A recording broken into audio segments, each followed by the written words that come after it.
Nandito nga ako ngayon sa Dumol's Place, guys. So ayan, nakauwi naman ako dito sa amin. At syempre kapag umuwi ako dito, hindi ko talaga kakalimutan na pumunta sa Dumol's Place. Kasi isa yan sa nakakapagparelax sa atin dito, no? Pag nandito tayo sa Taytay, Palawan. Nakakasama ko nga pala si Vic, ang aking kaibigan dito sa Taytay. Nung pumunta kami dito, guys, so ayan, nakita nyo naman sa intro na napakaraming mga estudyante. Actually, guys, hindi ko sila mga kakilala.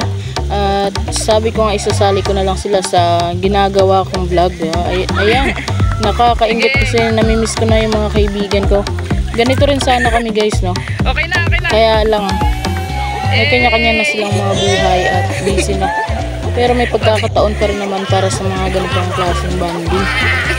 Hindi pa ngayon, pero syempre umaasa tayo na magagawa rin natin ulit mga ganitong kasayang bonding, no?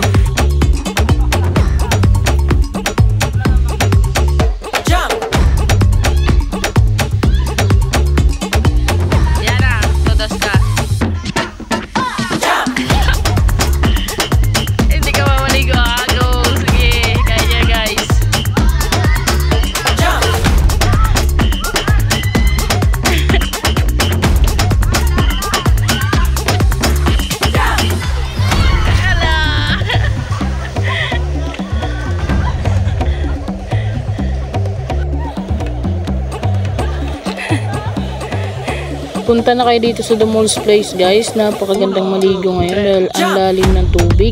At bukod pa dyan, malinaw siya kahit na nagtatalunan yung mga estudyante. Malinaw na malinaw siya ngayon. Siguro gawa na rin ng umulan ng mga nakaraang araw. Ito lang muna yung video natin, guys, no? Wala naman talaga sa plano natin na magkaroon tayo ng vlog or content ngayon sa pagpunta natin dito sa Dumol's Place. Kaya lang nakita ko kasi nakasaya-saya ng mga estudyante nito. Ayan, ingat kayong lahat, guys. God bless us all and more paglalakbay.